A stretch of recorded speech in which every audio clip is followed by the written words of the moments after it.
Hola, yo soy Lu y veo muchas series. Y yo soy Juana y me gusta mucho mirar películas. Bienvenidos a otro episodio de Intereses Conectados, donde todas las semanas buscamos una conexión entre una serie y una película. En este episodio vamos a estar discutiendo una serie y una película que involucran sectas.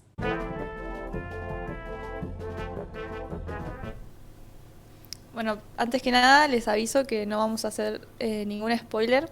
O sea, vamos a hablar sobre sectas, pero no vamos a revelar nada muy importante sobre la trama, así que se pueden quedar tranquilos en ese sentido. Lu, ¿qué serie elegiste para este episodio?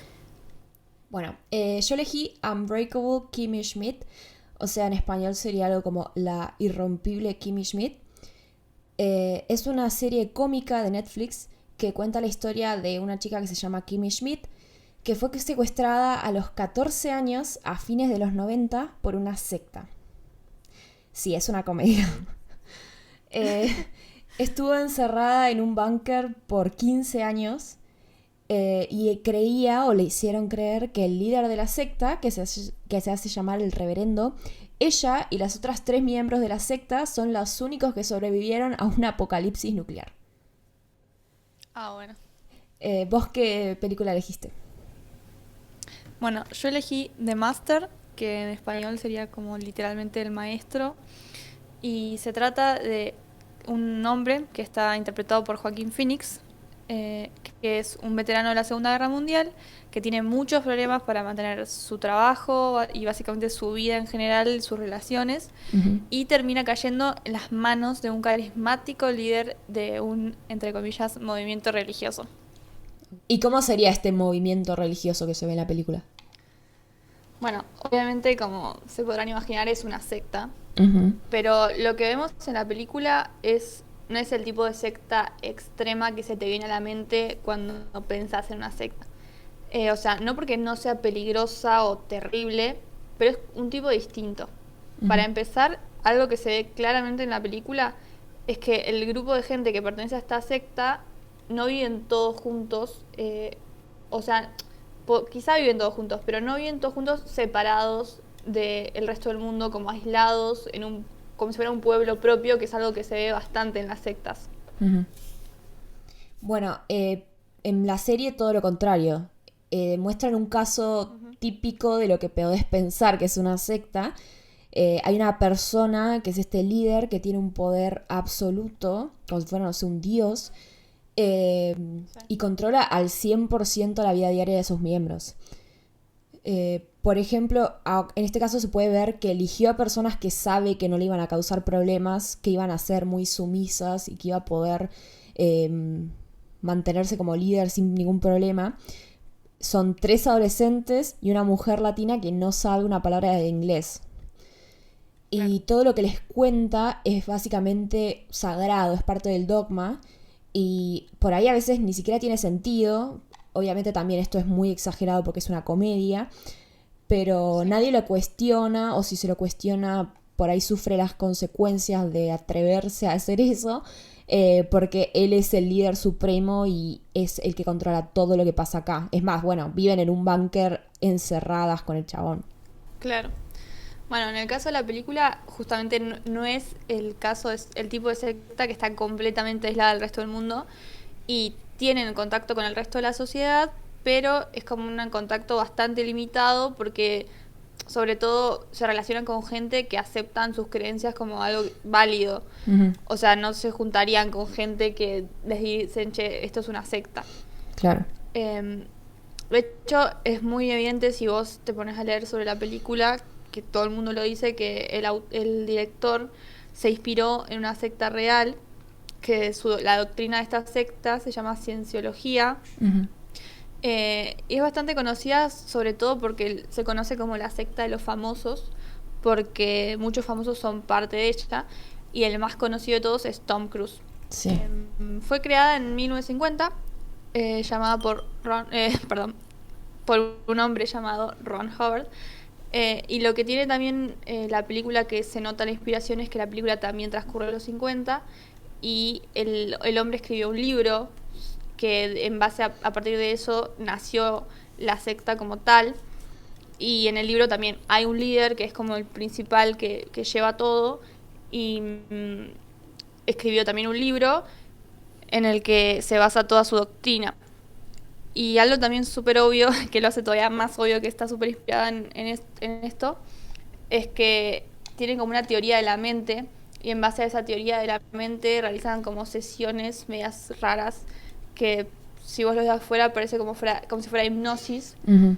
y ellos cobran por esas sesiones y básicamente hacen cursos para que la gente aprenda a hacer esas sesiones, y todo su dinero viene básicamente de eso. Entonces, algo que es súper central tanto en la secta real como en la de la película es cómo viven a base de todo esto. O sea, hay como un fuerte componente financiero, y de hecho ambos tuvieron problemas con la ley justamente por cuestiones financieras.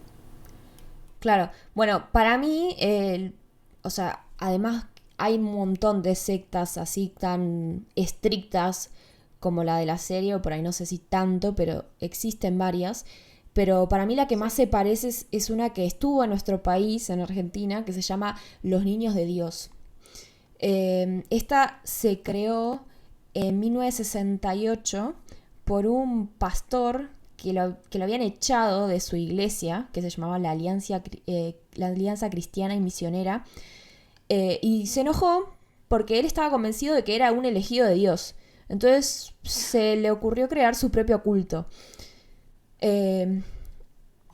Entonces, bueno, claramente tenía unos aires de narcisismo y grandeza bastante grandes. Es más, se hacía llamar Moisés David. Ok. Y acá también, obviamente, la parte económica es muy importante porque ellos ganaban plata vendiendo videos muy turbios y a través de donaciones. Y el 40% se lo quedaba la secta, pero el 60% se lo quedaba él.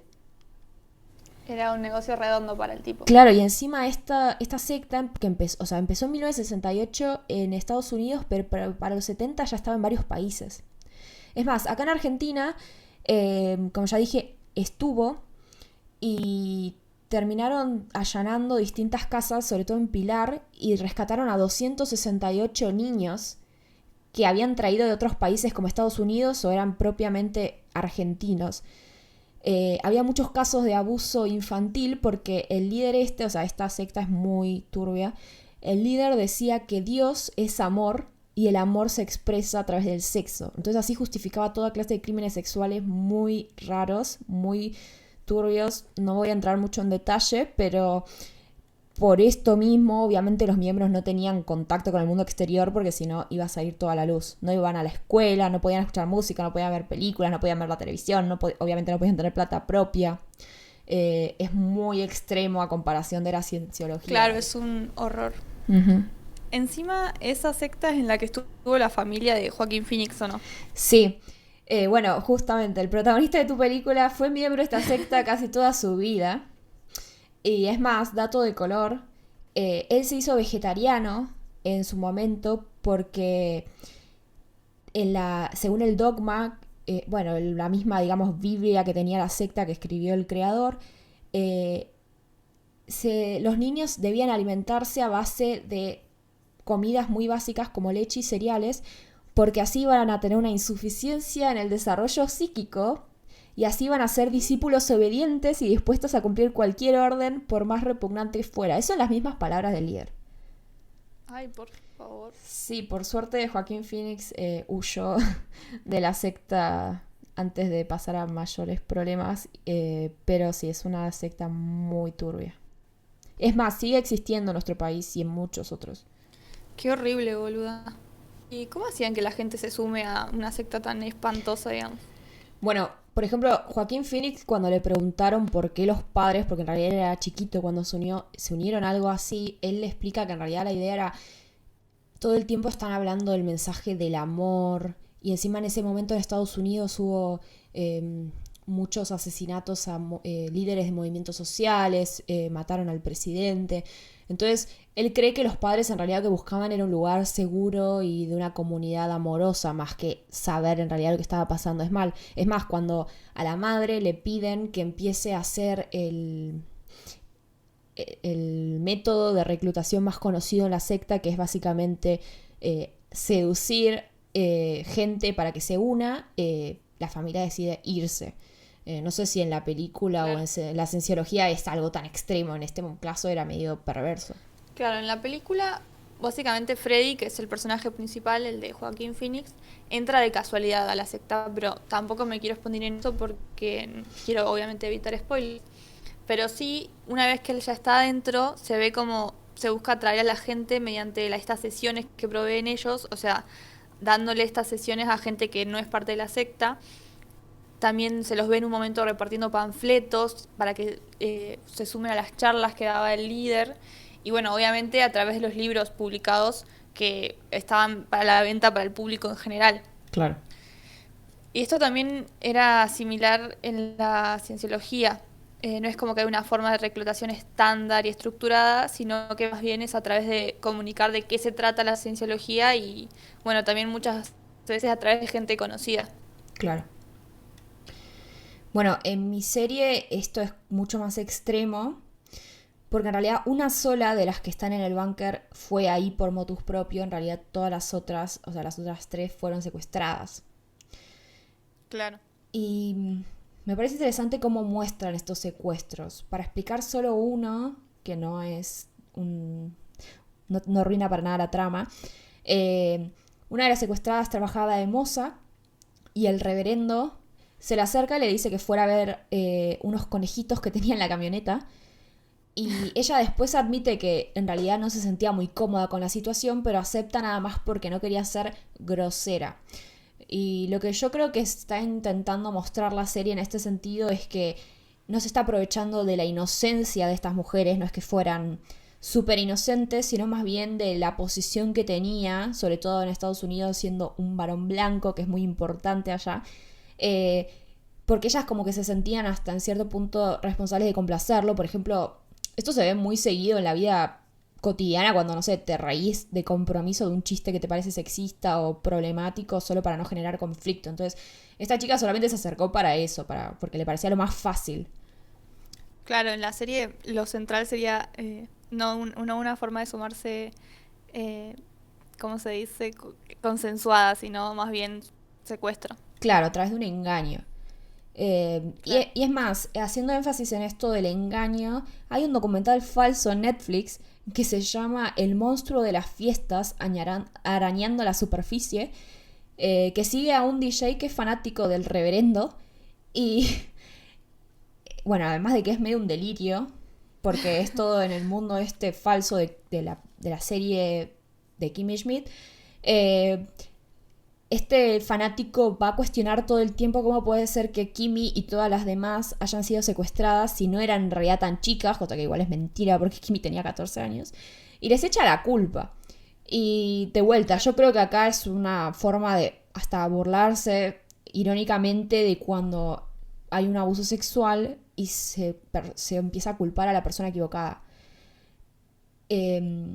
Igual en el búnker hubo abuso sexual, pero como la serie no se basa específicamente en lo que pasó ahí, sino más bien en lo que pasó después, no se sabe bien qué es lo que pasa. Pero al reverendo, cuando le preguntan por qué hizo todo lo que hizo, él admite que en realidad solo lo hizo porque podía o porque pudo. No tenía un gran... Él en realidad no tenía ningún beneficio económico ni nada, simplemente hizo esto porque pudo. Claro, o sea, llevado como a un extremo te muestra lo que una persona privilegiada como él se puede llegar a permitir. Claro. Bueno, la cienciología, la cuestión del reclutamiento tenía mucho que ver con el estado de la persona a la que se quiere reclutar. Lo que me parece que está bueno, o sea, para discutir, que abre la posibilidad de pensar en algo que a mí me parece interesante por lo menos, que es la pregunta de qué hace que una persona se una a una secta. Claro. Entonces, en la película particularmente, el personaje de Joaquín Phoenix es una persona, bueno, como ya dije, salió de la Segunda Guerra Mundial, tiene muchos problemas con el alcohol, o sea, claramente es una adicción, tiene muchos problemas del control de la ira, o sea, no puede manejarla, está claramente traumatizado por la guerra y todo lo que tuvo que vivir. Y él en un momento comenta algo que te hace dar cuenta que él tiene un historial de enfermedades mentales en la familia, o sea que tiene un conjunto de problemas que vos decís, claro. Wow, pobre pibe, va tipo ya grande. Entonces, obviamente era una persona muy vulnerable en muchos sentidos. Y creo que es justamente esta vulnerabilidad lo que puede llegar a convertir a una persona en una presa fácil, digamos, para una secta. Porque además Freddy estaba muy solo en el mundo. Entonces es como una combinación de cosas que hacen que una secta sea un lugar muy atractivo para una persona como él. Es como una promesa de una especie de familia, un lugar seguro con un grupo de gente en la que te puedes apoyar, que es todo lo que él no tenía. Y de hecho, en un documental que vi sobre la cienciología, contaban como John Travolta, que es parte de esta secta, en el momento en el que entró, era un chico afligido, estaba recién empezando su carrera y estaba como súper perdido en la vida. Y justamente necesitaba una guía y fue como que la cienciología apareció ahí para brindársela. Claro. Lo que sí igual no me parece que tampoco es necesario llegar a un estado tan extremo como el de Freddy, porque si no, las sectas estarían compuestas por 3 personas porque cuánta gente está tan mal. Claro. Lo que pasa es que justamente en el documental hay muchas personas que están dando testimonio que son personas que ni de cerca experimentaron cosas como las que experimentó el personaje de la película. Son personas como que vos dirías, entre comillas, normales. Claro. Entonces, para mí otra cosa que se destaca mucho en esta discusión, además de la vulnerabilidad, es la cuestión de tener juicio crítico. O sea, si no nos enseñan la importancia de dudar de las cosas, de cuestionarse los discursos que por ahí escuchamos o que alguien nos está dando como un líder de una secta, que nos intenta vender algo, entonces me parece a mí por lo menos que tenemos muchas más probabilidades de ser cooptados por un discurso como el de una secta. De hecho, en el documental aparece entrevistado el hombre que escribió el libro en el cual se basó este documental. En un momento dice, muchas son personas de buen corazón, son idealistas, pero están como llenos de una certeza apabullante que elimina la duda. Entonces me parece un concepto interesante, ¿no? De cómo esta idea de no tener dudas y solo certezas es como una idea muy atractiva para el ser humano. Porque las dudas nos abruman, nos angustian, nos estresan. Entonces es mejor tener una base que explique todo lo que podría ser dudado, digamos. Claro. Bueno, me parece re interesante lo que estás diciendo porque, bueno, primero me parece también importante recalcar que obviamente la inteligencia no tiene nada que ver con ser inmune a caer en una secta. Obviamente No. tiene que ver con que son personas que están preparadas para buscar gente vulnerable que pueda llegar a aceptar unirse a este tipo de cosas, ¿no? Sí, tal cual. Yo estuve leyendo un libro que es sobre un especialista que investiga sectas en Argentina y como vos decís, o sea, él vio un boom, entre comillas, de sectas en épocas donde hubo crisis económicas muy profundas acá. Por lo mismo, o sea, vos estás ante la incertidumbre de si vas a llegar a fin de mes, si vas a tener un techo arriba de tu cabeza, si vas a poder comer, si vas a poder alimentar a tu familia. Y estos lugares te ofrecen un lugar donde no hay dudas. Te dan todas las respuestas a todo lo que te puedas imaginar. Y ahora mismo, ante toda esta pandemia que estamos viviendo del coronavirus, aparecieron un montón de cultos que están anunciando que es una forma de anunciar el apocalipsis. O sea, que el apocalipsis está empezando con una pandemia y la única salvación, obviamente, es unirse a una secta. Ay, Entonces, esta es la forma más... me parece un ejemplo increíble de cómo este tipo de cultos se aprovechan de el dolor ajeno, ¿no? O sea, vos estás ante la incertidumbre de cómo va a seguir la vida. También probablemente problemas económicos si no puedes salir a trabajar. Y estas sectas se están aprovechando para decirte, si querés salvarte cuando mueran, cuando muramos todos, o por ahí ahora, solamente vas a poder salvarte si venís con nosotros. Es muy terrible. Claro, sí, sí. Es interesante cómo, o sea, vemos que se juegan tanto cuestiones individuales, psicológicas, personales y cuestiones sociales, o sea, la vulnerabilidad individual de cada persona y un contexto social que te haga proclive a estar más justamente vulnerable. Sí, no, totalmente. Bueno, este tema inevitablemente nos hace pensar en Weber porque, por si no lo mencionamos en todos los episodios, somos estudiantes de sociología. Y Weber era un sociólogo que básicamente definió 3 tipos de ideales de dominación. Uno de ellos es la dominación carismática, que descansa justamente en una especie de exsantidad, heroísmo o ejemplaridad de una persona, de un individuo, y se entiende por el carisma como una cualidad que pasa por extraordinaria, o sea, como ver a este individuo como alguien fuera de lo normal, y eso haría que vos básicamente lo sigas. Ujú. Entonces, creo que es bastante evidente que estos líderes sectarios se ajustan mucho a esta definición. Sí. En la película, el líder tiene la capacidad, supuestamente, ¿no?, de realizar estas sesiones de hipnosis, o como se le quiera llamar, que realiza. Lleva a la gente a recuperar recuerdos de sus supuestas vidas pasadas y un montón de características que serían extraordinarias si fueran reales y que hacen que sea admirado por el resto de los miembros de la secta. Ujú. También se ve lo mismo con el líder de la cienciología, son ambos, tanto el de la película como el de la cienciología, son súper carismáticos, se muestran muy seguros de sí mismos, tienen una muy buena capacidad oratoria y además transmiten confianza a las personas que los escuchan. También algo que es obvio, y vos también mencionaste algo de eso con el líder de tu serie, Ujú. tiene muchos delirios de grandeza, o sea, está relacionado a estas habilidades o conocimientos extraordinarios que ellos creen tener o dicen tener. Claro. De hecho, la ex esposa del fundador de la cienciología contó cómo este hombre se empezó a creer un salvador y creía que la medicina normal estaba en contra de lo que él decía, porque tienen como un interés en que la gente se mantenga enferma, un interés económico. Claro. Como si él no Y de hecho tuviera leí- intereses económicos encima. Claro, como si él fuera todo por amor al arte. De hecho, leí algunas cosas que decían que ha relacionado mucho el trastorno delirante, específicamente el de tipo psicótico, con los líderes sectarios, porque crean mentiras para demostrar justamente su grandeza y muchas veces se la terminan creyendo ellos mismos. Ujú. Y algo que también es muy evidente, y vos también lo mencionaste, es que son muy narcisistas, porque básicamente se creen seres superiores. Lo que sí en la película se ve como que el líder tiene un ego muy frágil, o sea, justamente tiene este narcisismo, pero un ego muy fácil de dañar porque no soporta ni la más mínima crítica, ni aunque venga de un miembro importante de su propio movimiento. Bueno, el líder en el caso de la serie en realidad ni siquiera se ve tanto, es más, no tiene mucho tiempo en pantalla porque tanto para las que son parte de la secta y tanto como para nosotros, él prefiere mantener algo de misterio para conservar su poder. Sobre todo porque ni siquiera la creencia esta es tan sólida como para que pueda ser puesta a prueba tan seguido. No convive con las chicas del búnker, digamos.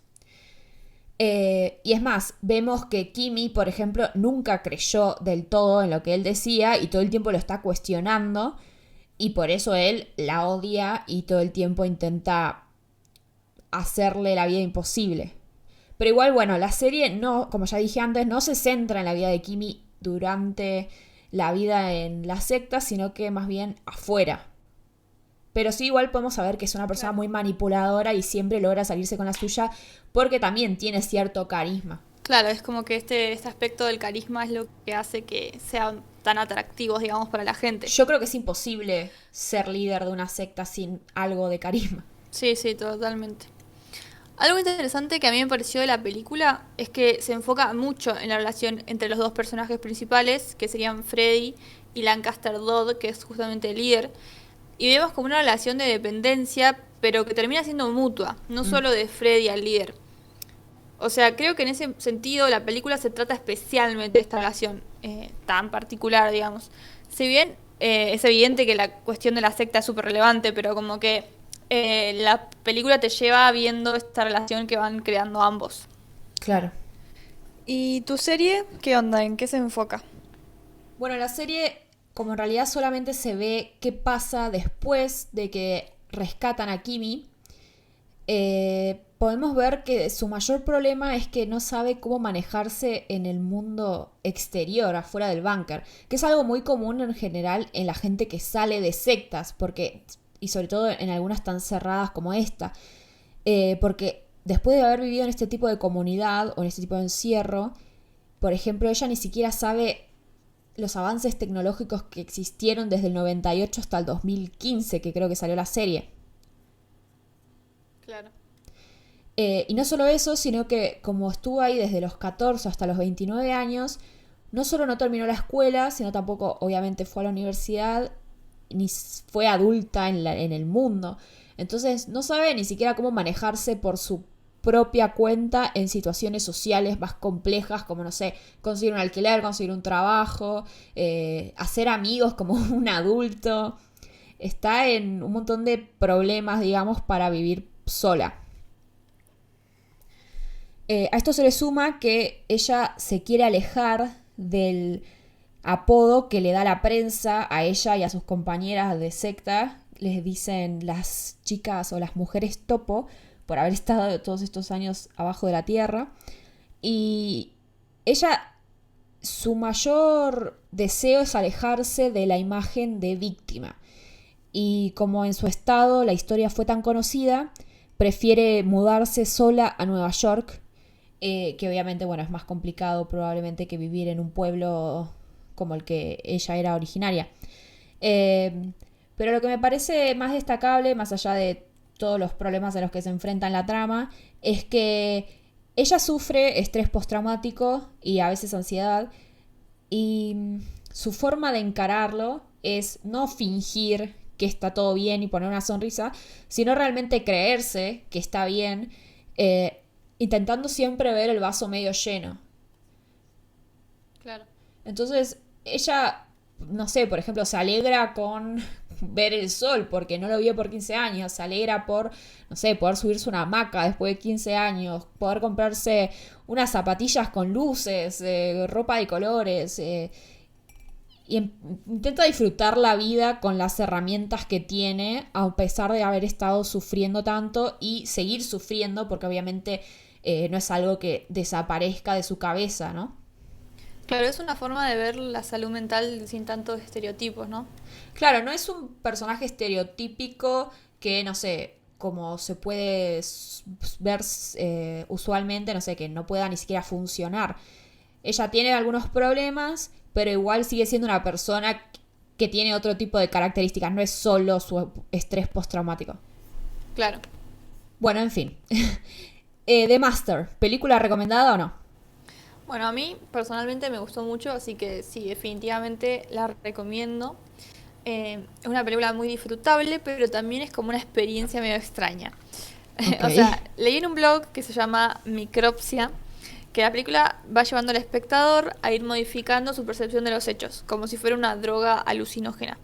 Y creo que resume más o menos a lo que me refiero con experiencia extraña. O sea, es una película rara, de nuevo.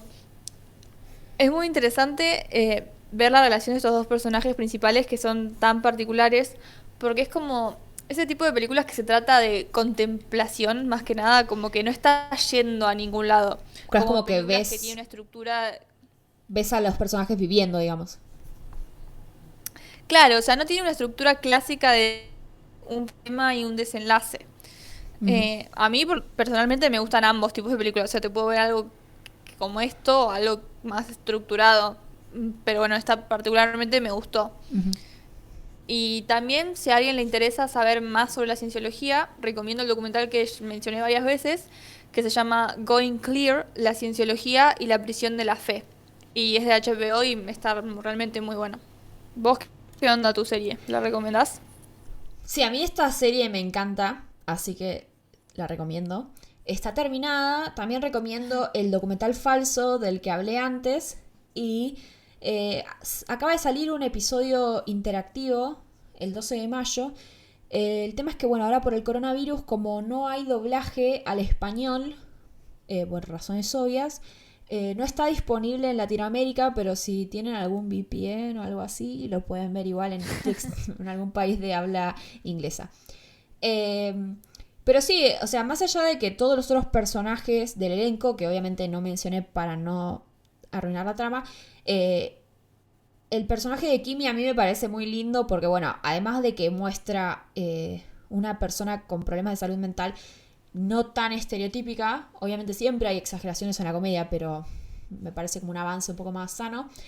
Tiene una linda forma de ver el mundo que por ahí todos podríamos usar, sobre todo en momentos así, ¿no? Ver un poco el mundo con optimismo. Así que sí, véanla para... bien en este momento. Claro, véanla para ser un poco más felices estos días. Y aparte, muy colorida, cosa que hace bien. Bueno, me parece que ya podemos pasar a las conclusiones. ¿Querés decir la primera? Dale. Para mí la primera es que tenemos que ejercitar el juicio crítico y ser muy cuidadosos con los discursos y con la información que nos llega.